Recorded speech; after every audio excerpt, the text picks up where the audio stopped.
So tell me, Hester, let's get to the heart of the matter.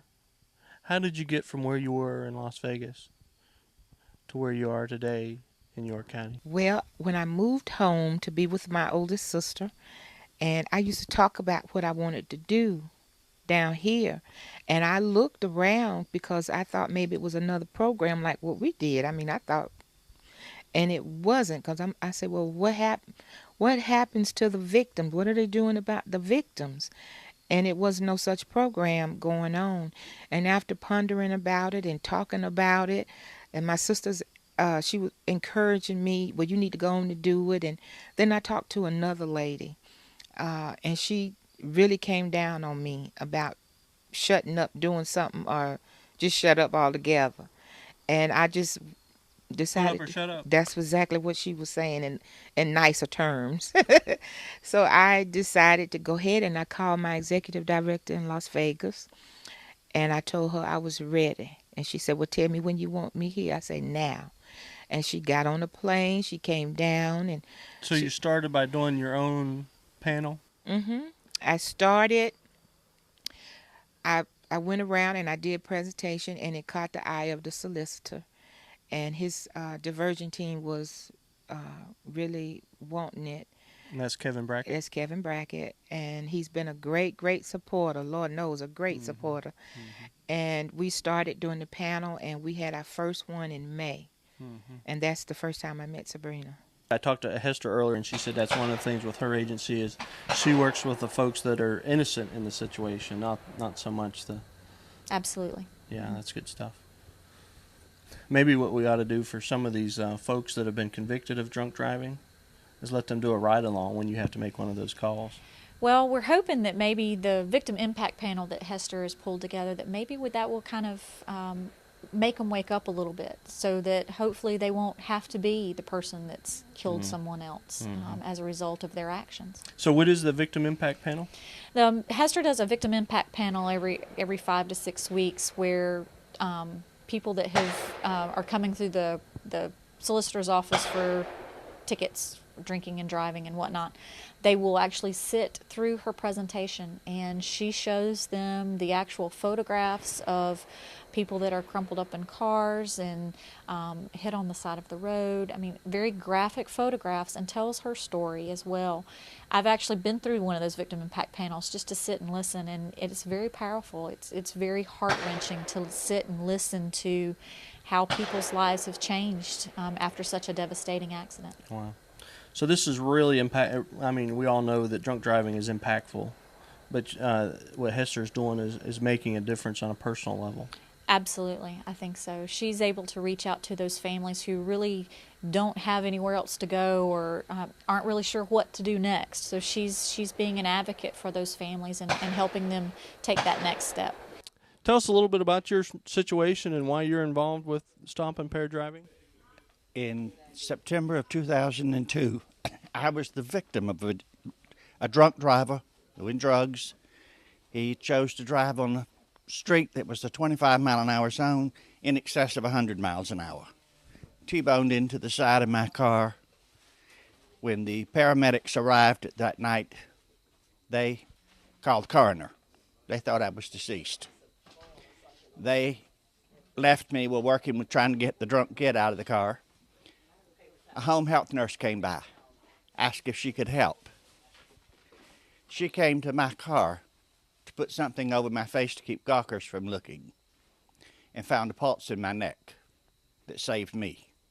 So how did you get involved with Stop Impaired Driving? I wrote a letter to the paper to be put for the editor about a thing that some of the people wanted to make legal in this state, a little popper thing that you can use to get high, and I wanted it made illegal. Kids don't need something else to get high with. And Hester saw the letter in the paper, and she called me and came to Lancaster to see me, and talked me into coming to one of her meetings when she had her impact panel for impaired driving. I got there, and I sat there, and I listened to her a little bit, and she asked me, did I want to talk, and I got up and started talking, and I've been doing it ever since. I hear you. It's been very therapeutic for me to talk to these people, these young kids. It's helped me work a lot of anger out. a lot of frustrations. Hopefully keep some of these young people from doing to themselves or doing to someone else what this young man did to me. So is there any one thing that you could point to that helped you get through that situation? Other than my faith in God, no. That was the biggest thing that got me through it. That's good stuff, though. What more do you need? That's it. With His grace, help, I managed to get through it, and I've survived it this long with His help. But Hester's group has been a big help, too.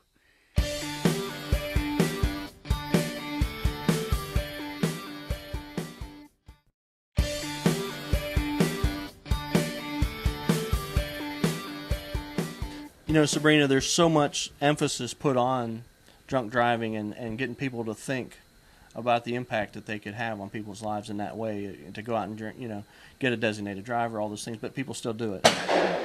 What goes through your mind when you think of drunk driving and why people do it? It makes me want to ask the question, why? What can we do to change this person's mind, to make them realize that they are responsible for taking someone else's life or their own life? And I'm hoping that one day we'll find that little niche that will help us make the right choice. A little piece of conscience. Yeah, a little piece of conscience.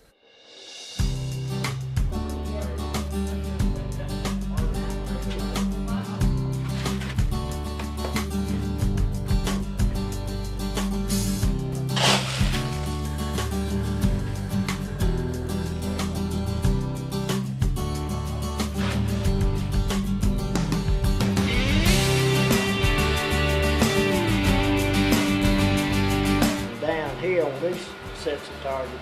This is what you call a true pattern. This is when you release both the targets at the same time. The people involved in the shooting community are some of the most giving, caring, and considerate folks you'd ever want to meet. So tell us, Blake, why are you out here today? Well, we really enjoy shooting sporting clays. I like coming out with my friend Hal, and heard it was a good cause today, and we thought we'd come out and shoot a little bit, and have a little friendly camaraderie, and just have a good time. Well, I'm out here for two reasons, Wayne. Number one, to support Sabrina Gast, our coroner from York County, who has just done a fantastic job for us here in York County. And the other is because this is such a worthwhile cause, stopping impaired driving. We've got to do something about this in this country, and it's a grassroots effort, which I think is just something that everyone should try and support. I'm out here to support Sabrina. She gave me a call. I've been knowing her since she was young, her and John both, and she gave me a call and love of sporting clays, and we had a good time shooting and met some new people, and this organization seems to be top notch, and I can believe in it because when the lady spoke to us earlier, I could still hear the hurt in her voice from losing her husband and child back a while back. So I'm here, and we had a good time, and I'm proud I could do this, and I'll do it again when they want to do it again. I'm the president of Stop Impaired Driving, and this event is being put on by Sabrina Gast and her organization in support of our organization to try to help us raise funds to stop the crime of driving while impaired. Good deal. So what have you think? Have you ever been exposed to a sporting clays event like this before? No, I've never been exposed to anything like this. It looks pretty interesting. Me being from the city of Chicago, I've heard gunshots before, not just out of the shooting range, just a little tongue-in-cheek there, but never been out in a setting like this, but it looks fun. We need to get you out there and let you try it, don't we? Yeah, but you need to give me some lessons first. We can do it. We'll do it. We'll do it. We'll take care of you.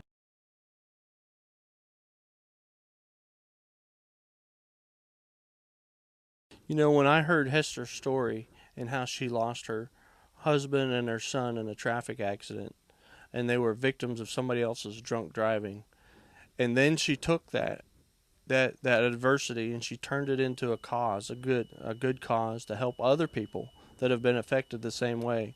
That's an all-American story. That's a story for good that needs to be told, and that's why we brought our cameras out here for our God, Guns, and American Freedom cameras out here, because those are the stories that we're looking for. Those are the stories that need to be told.